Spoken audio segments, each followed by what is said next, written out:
Good afternoon, sir. Yes, sir. Yes, sir. ठीक। हाँ, मैं ये कह रहा था कि हम लोगों ने एक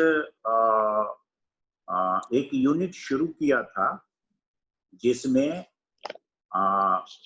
कम्युनिकेशन के जो डिफरेंट टाइप्स थे उसको हम लोगों ने डिस्कस करना शुरू किया था और आप लोगों ने मुझे बताया था कि आप लोग वो ऑलरेडी पढ़ चुके हैं, यानी इंटरपर्सनल कम्युनिकेशन,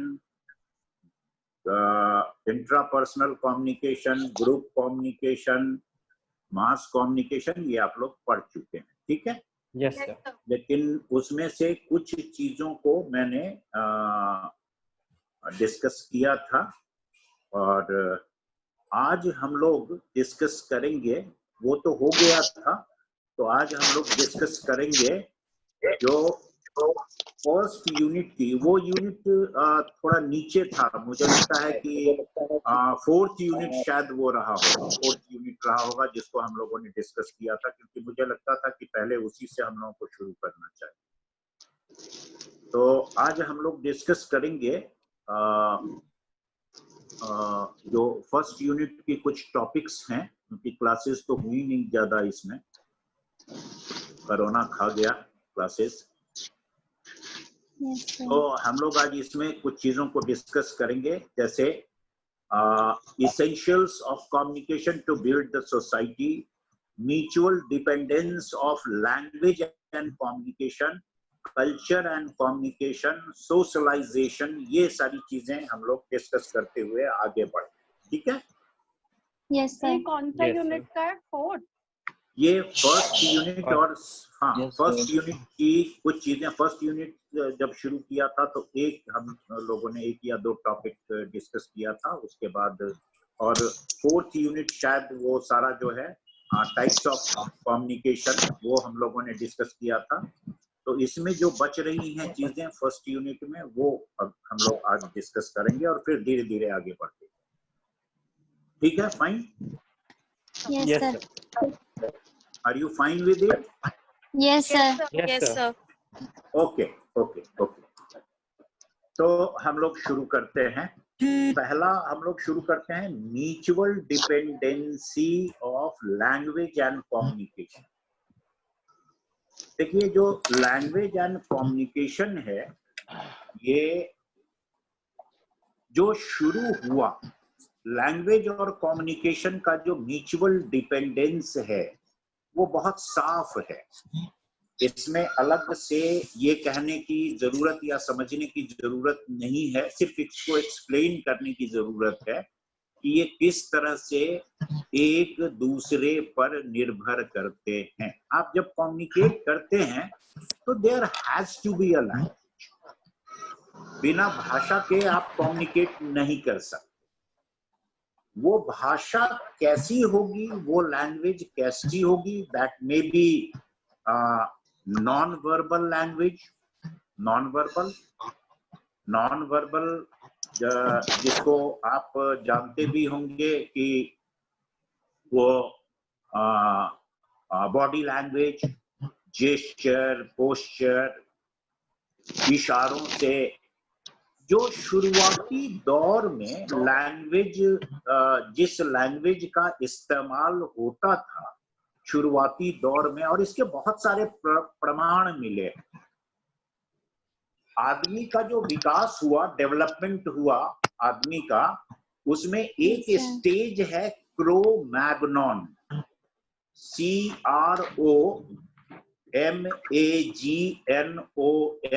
क्रो-मैग्नॉन। सर सी और पी?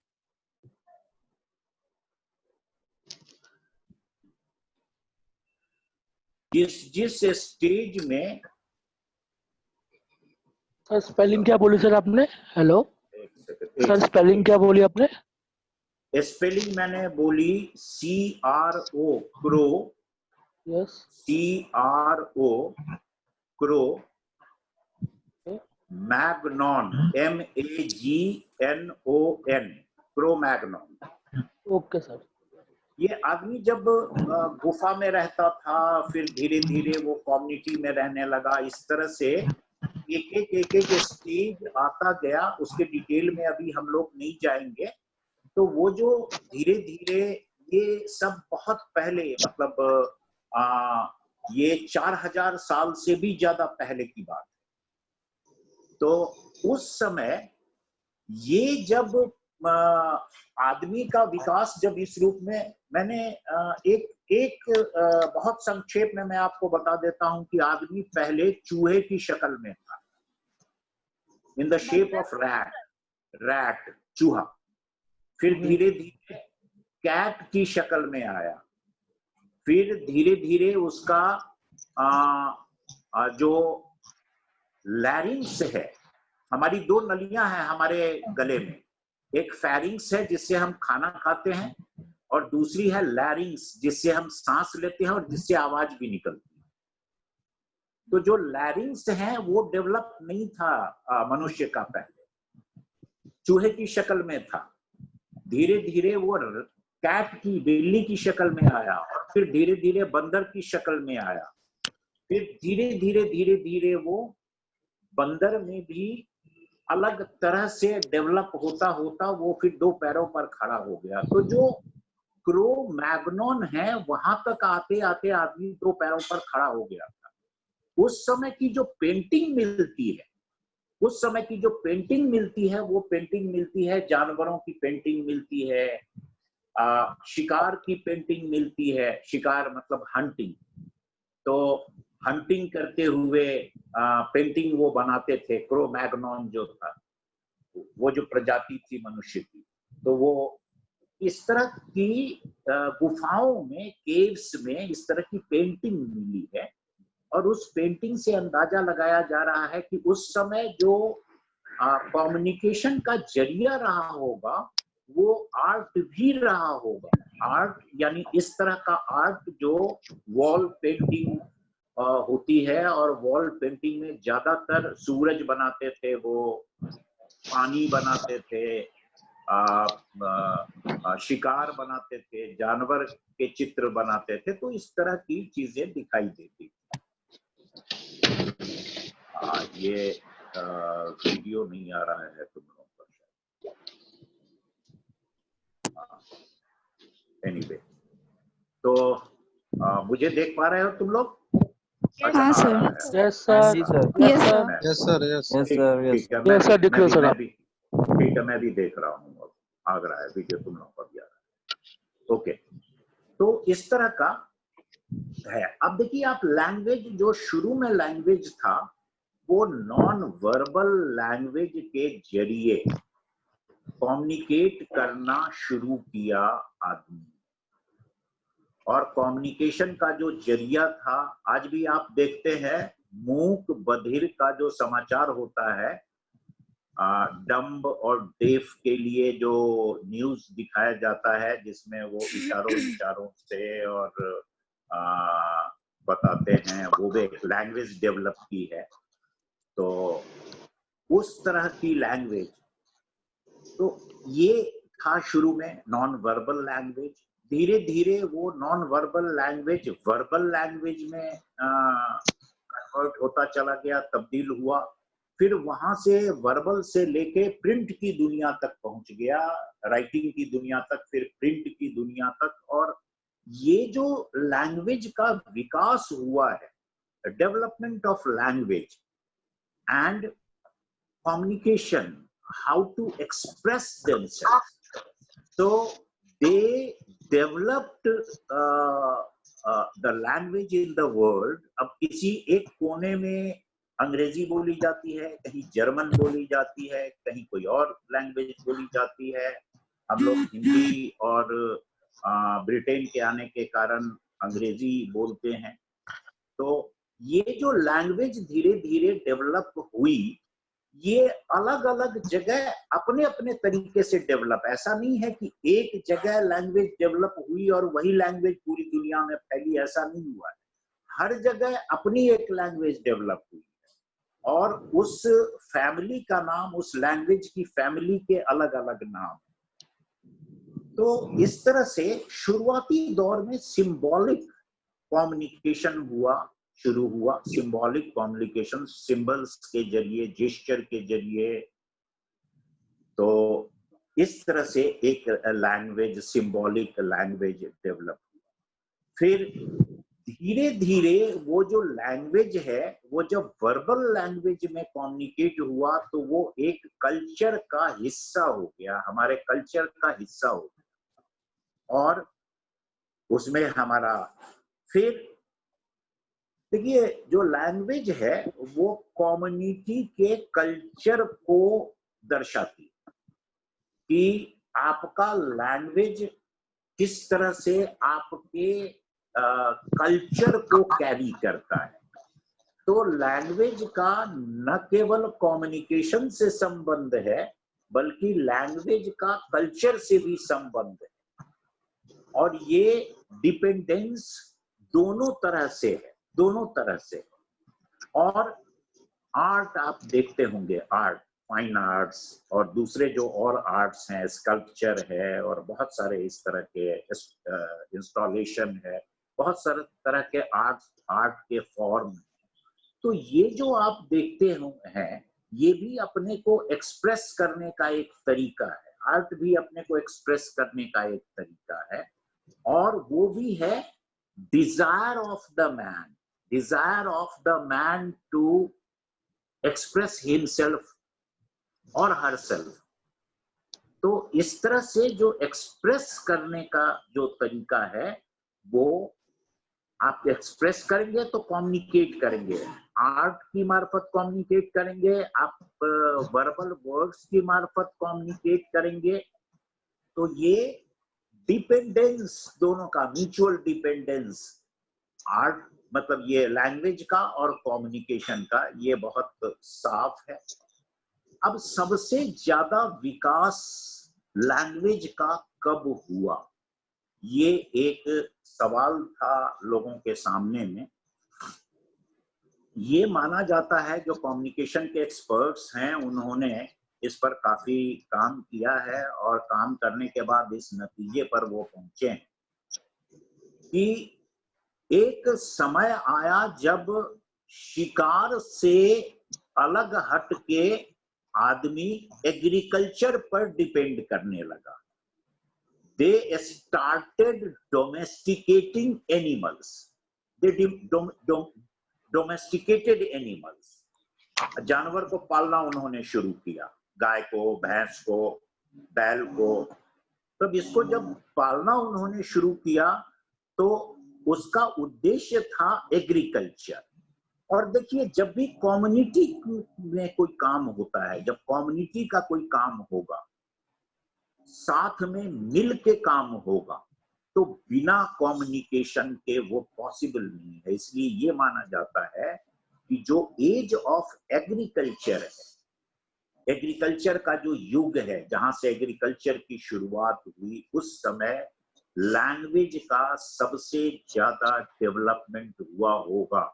क्योंकि एग्रीकल्चर अकेले का काम नहीं हो सकता था। एग्रीकल्चर एक कम्युनिटी एक्सरसाइज है, सामूहिक प्रयास है वो।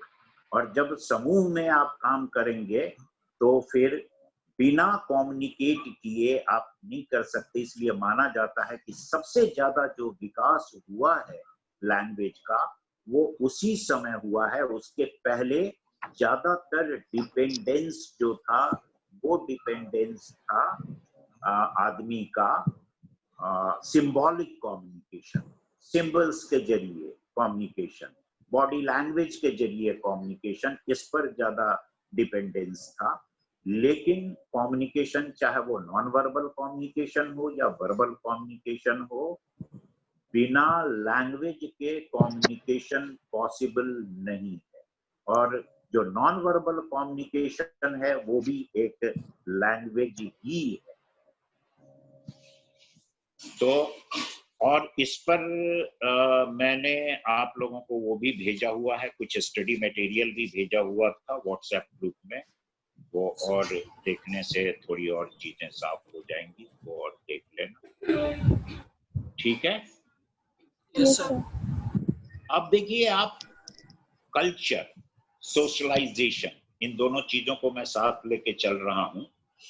सोशलाइजेशन का जहां तक सवाल है, आदमी थोड़ा सा, हम लोग आदमी की स्टडी की तरफ अगर जाएं, जो आदमी की स्टडी की गई है और उससे सोशलाइजेशन की जो एक थ्योरी निकाली गई है, तो उसको अगर हम लोग देखने की कोशिश करें, उसको समझने की कोशिश करें, बच्चा जब पैदा होता है तो सबसे पहले बच्चे का जो इंटरेक्शन होता है वो माँ के साथ होता है, और माँ और बच्चा दोनों एक एंटिटी की तरह से दिखाई देते हैं। बच्चा अपने को अलग नहीं मानता है, वो माँ के साथ अपने को जोड़ के देखता है। धीरे धीरे बच्चा सेपरेट होने लगता है और उसकी एक अलग आइडेंटिटी बनने लगती है, और जब अलग आइडेंटिटी बनने लगती है तब वो एक सोसाइटी का धीरे धीरे वो एक सोसाइटी का हिस्सा होती है, और उस सोसाइटी का हिस्सा होने के कारण ये प्रोसेस है सोशलाइजेशन का, ये सोशलाइजेशन का प्रोसेस है पूरा का पूरा। तो वो धीरे धीरे फिर जो बच्चा है वो अपने को सोसाइटी के एक यूनिट की तरह से देखने लगता है, वो फिर अपने को सोसाइटी से अलग मान के नहीं चलता है। लेकिन जब तक वो डिपेंड करता है अपनी माँ पर और अपनी फैमिली पर, जब वो बच्चा होता है तो वो अपने को बहुत अलग मान के नहीं देखता है। अब देखिए आप, आदमी के साथ एक और विशेषता है, एक स्पेशल, प्रकृति ने उसको एक स्पेशल स्टेटस दिया है। आदमी का जो बचपन है, आदमी का बचपन वो सबसे लंबा होता है। कोई भी दूसरा जानवर ऐसा नहीं है पूरी दुनिया में जिसका बचपन इतना लंबा होता। जो पक्षी हैं वो थोड़ा सा ज्यादा, लेकिन फिर भी 15 दिन से 20 दिनों में वो उड़ जाते हैं और इंडिपेंडेंट हो जाते हैं। वो जो माँ पर है वो डिपेंडेंस उनकी खत्म हो जाती है। दूसरे जो जानवर हैं वो 4 घंटे 5 घंटे में चलने लगते हैं, अपने पैरों पर खड़े हो जाते हैं और चलने लगते हैं। गाय का बछड़ा है, मुर्गी का बच्चा है, अंडा से हैचिंग जैसे ही हुई वो निकला, चूजा निकला और चूजा दौड़ने लग जाता है, घंटे भर में दौड़ने लग जाता है और उसके बाद 2-3 दिन में उड़ने भी लग जाता है। तो लेकिन आदमी का बचपन सबसे लंबा है, सबसे लंबा। इसलिए आदमी की जो डिपेंडेंस है आदमी की, और देखिए इसी के कारण बहुत सारी चीजें इवॉल्व हुई हैं और आदमी ने बहुत सारी चीजें एक्वायर की हैं। लैंग्वेज भी जो एक्वायर हुई है उसके भी कारण इसमें निहित है। तो आदमी का बचपन सबसे लंबा है, सबसे लंबा है। जितने जीव हैं, तमाम जीव, मतलब आदमी से ज्यादा जीने वाले जीव बहुत सारे हैं, जिनमें एक टॉर्टोइज भी है, कछुआ भी है, जो आदमी से ज्यादा लंबा जीवन है उसका। लेकिन बचपन उसका भी इतना लंबा नहीं है जितना लंबा है। बचपन करीब करीब 3 से 4 साल 5 साल तक का बचपन आदमी का माना जाता है, जितने समय में वो सेल्फ डिपेंडेंट नहीं हो जाता है। और यही कारण है कि जब वो माँ से और फैमिली से अलग बढ़ के अपने पीयर ग्रुप में जाता है, तो अपने पीयर ग्रुप में वो अपने को सोसाइटी से जोड़ने की कोशिश करता है और फिर सोसाइटी का वो हिस्सा होता है। आइए हम लोग इसको देखते हैं थोड़ा सा कि जो सोसाइटी का हिस्सा होता है तो वो फिर किस तरह से बिहेव करता है, और जो सोशलाइजेशन के फंक्शन हैं वो क्या क्या है। सोशलाइजेशन के फंक्शन यानी सोशलाइजेशन से क्या क्या सोशलाइजेशन की एक्सपेक्टेशन है आदमी से, और आदमी किस तरह से उससे जुड़ के अपने को और इम्प्रूव करता है, और किस तरह से फिर चीजें चलती हैं। मतलब biological being converted into a social being, a biological being converted into a social being. ये जो पूरा प्रोसेस है इसके फंक्शंस की हम लोग बात करें। एक तो है नॉलेज हेरिटेज, सोशलाइजेशन का एक नॉलेज हेरिटेज यानी ज्ञान जो है वो ज्ञान की जो विरासत है, ज्ञान की जो थाती है, हेरिटेज। ये देखिए इंफॉर्मेशन और नॉलेज एक जेनरेशन से दूसरी जेनरेशन को ट्रांसफर होती है। ये सिर्फ आदमी कर सकता है क्योंकि वो सोशल बीइंग है, कोई जानवर नहीं करता है। ये जानवर के पास नॉलेज अगर थोड़ा होता भी होगा एक्सपीरियंस से तो वो आगे ट्रांसफर नहीं होता है दूसरे इसमें। वो जो नेचुरल इंस्टिंक्ट है उसके अंदर, उन्हीं नेचुरल इंस्टिंक्ट से हर इंडिविजुअल अपने तरीके से चीजों को पहचानता है। जैसे ये खाओगे तो मर जाओगे, ये खाने लायक नहीं है, ये खाने लायक है। गाय जब घास खाती है तो वो देखती है कि कौन सी घास खाने लायक है, कौन सी घास खाने लायक नहीं है, कौन सी घास ऐसी हो सकती है जिसको खाने से गाय मर जाएगी या बैल मर जाएगा। लेकिन आदमी को पता नहीं है। ये आदमी को ये पता चलता है एक जनरेशन की नॉलेज दूसरे जनरेशन को ट्रांसफर होती है। कैसे ट्रांसफर होती है? लैंग्वेज की। इस लैंग्वेज की मार्फत आप बुक्स बनाते हैं, जिस बुक में आप अपने ज्ञान को आप संजो के रखते हैं। यही नॉलेज की हेरिटेज है, यही नॉलेज की हेरिटेज है। आपने बुक्स बनाया, अब बुक्स अगर नहीं बनाएंगे तो आप डिजिटल फॉर्म में उसको रखेंगे अपने पास। डिजिटल फॉर्म में रखेंगे तो वो भी एक जनरेशन से दूसरी जनरेशन को मिलेगा, दूसरी जनरेशन उसको और आगे बढ़ाएगी उस नॉलेज को, फिर तीसरी जनरेशन को मिलेगा। मतलब इससे कि एक जनरेशन से आगे की जनरेशन में ये पास ऑन होता रहता है, ये आगे बढ़ता रहता है। उसके बाद है दूसरी चीज सोशल रेगुलेशन। जब सोशलाइजेशन होता है तो सोशल रेगुलेशन में लोग विश्वास करते हैं। मतलब through the process of civilisation the norms and values of the society is taught. Are you getting me? Yes, sir. Sir फिर से रिपीट कीजिए। मैं क्या कह रहा हूं आप समझ रहे हैं? मैं कह रहा हूं through the process Yes, of sir. socialization the norms and values of the society are taught to the human being, to the child, to the human being. और ये सेल्फ सेंटर्ड बिहेवियर जो है, सेल्फ सेंटर्ड बिहेवियर, वो जो शुरू में तो जैसे जानवर को कोई फर्क नहीं पड़ता है कि दूसरा जानवर क्या कर रहा है, जब तक वो उस पर आक्रमण करने ना आए, उसको अटैक करने ना आए, तब तक उसको फर्क नहीं पड़ता है। लेकिन जब सोसाइटी में आप बिहेव करते हैं तो सोसाइटी में आप बिहेव करते हैं तो there has to be some regulation, some norms.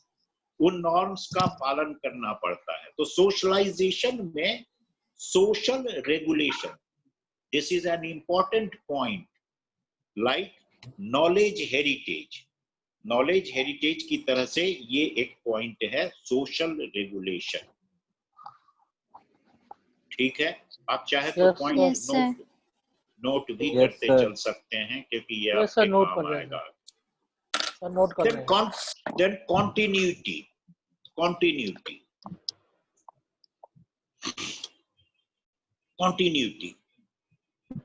मतलब ये जो है, ये सोशलाइजेशन से एक कंटिन्यूटी मेंटेन होती है एक जेनरेशन से दूसरे जेनरेशन। एक इंडिविजुअल आता है दुनिया में, वो खत्म होता है, लेकिन जो दूसरा इंडिविजुअल आता है दुनिया में वो कंटिन्यू करता है उस ज्ञान को आगे बढ़ाता है और ये एक कंटिन्यूअस प्रोसेस है जिसके साथ आगे बढ़ते हैं। Then you learn discipline. Discipline, ये डिसिप्लिन है कि किस तरह से बिहेवियर को कंट्रोल किया जाए, बिहेवियर को कैसे कंट्रोल किया जाए।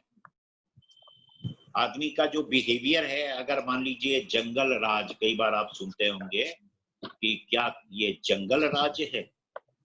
जंगल राज का मतलब होता है कि जंगल में जानवर रहते हैं, जो ज्यादा तगड़ा जानवर है वो अपने से कमजोर जानवर को मार देता है, खा जाता है। समुद्र में, तालाब में, नदियों में भी यही चलता है, जंगल राज चलता है, जहां बड़ी मछली छोटी मछली को निगल जाती है।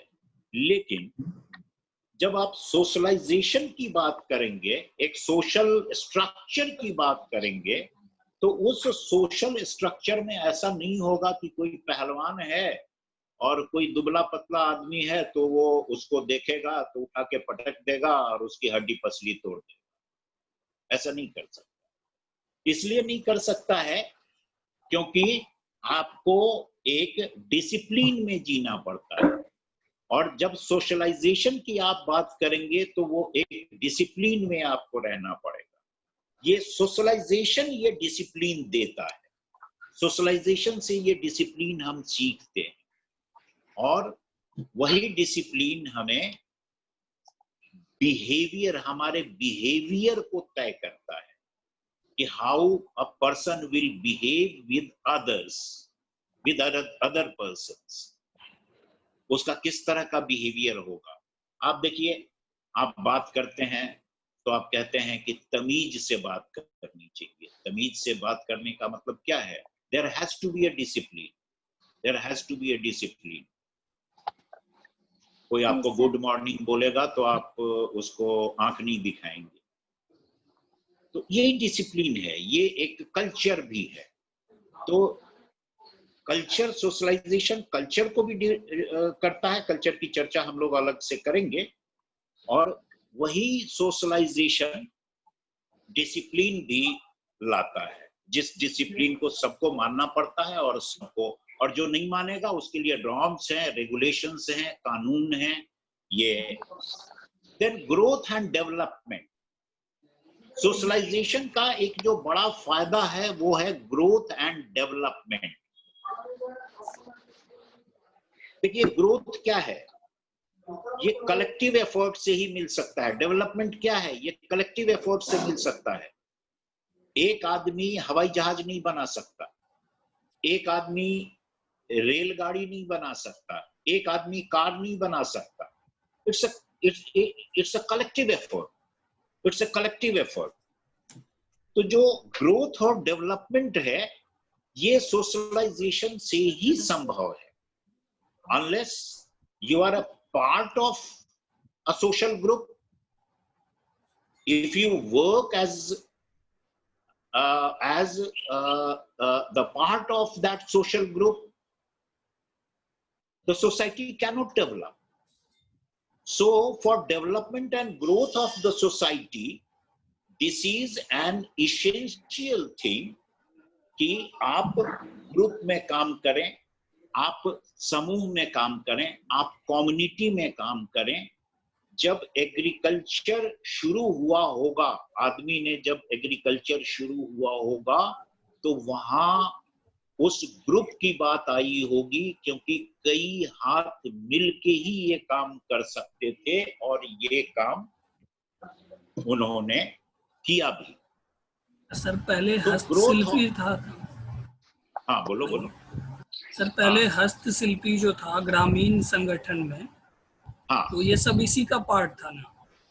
हाँ, हस्तशिल्प भी जो आज है, हस्तशिल्प वो, और जो पहले से चला आ रहा है, तो ये हस्तशिल्प भी एक आदमी का काम नहीं है, और दूसरे की आपने जहां तक पहुंचाया उसको, मान लीजिए कि कोई कला है या हस्तशिल्प में साड़ी बनाने का आप देखते होंगे जगह जगह अलग अलग ढंग की साड़ियां मिलती है, जगह जगह अलग ढंग के कपड़े मिलते हैं, लखनऊ में चिकन का काम मिलता है। तो ये सब कैसे हुआ? और एक जनरेशन से आप देखेंगे दूसरी जनरेशन में भी वो कला ट्रांसफर होती है, वो कला पास ऑन होती रहती है। तो ये कला कैसे लोग सीखते हैं और कैसे ये आगे बढ़ती है, इसी से आगे बढ़ती है। अच्छा, उसकी ग्रोथ है। आप देखिए, आज हम लोग चांद पर पहुंचने की बात कर रहे हैं, ये डेवलपमेंट है। हम लोग खेती में अमेरिका के गेहूं पर डिपेंड हुआ करते थे। अमेरिका में PL 280 के तहत हमारे पास गेहूं अमेरिका से अगर नहीं आता था तो यहाँ भूखमरी हो जाती थी, लोग त्राहिमाम करने लगते थे। आज हमारे यहाँ प्रॉब्लम ऑफ प्लेंटी है। आज हमारे यहाँ जितनी जरूरत है उससे ज्यादा खाद्यान्न हम पैदा कर रहे हैं, एक्सपोर्ट भी करते हैं। तो सवाल ये है कि ये डेवलपमेंट कैसे हुआ? ये डेवलपमेंट सोशलाइजेशन से होता है, ये डेवलपमेंट समूह के काम करने से होता है, एक आदमी नहीं कर सकता है। तो सोशलाइजेशन का ये एक बड़ा फंक्शन है, ग्रोथ एंड डेवलपमेंट। अब देखिए, हमारा देश तरक्की कर रहा है, सब लोग मिलजुल के अलग अलग फ्रंट पर काम कर रहे हैं, तभी कर रहा है। तो सोशलाइजेशन का ये एक बड़ा, हालांकि कुछ लोग ये भी कहते हैं कि जो डेवलपमेंट है वो कई बार क्रिएटिविटी को, कुछ क्रिटिक हैं जो ये भी कहते हैं कि क्रिएटिविटी को नष्ट भी करता है, आपको ज्यादा क्रिएटिव नहीं होने देता है। तो वो एक अलग सवाल है, उस पर भी कभी मौका मिलेगा तो हम लोग।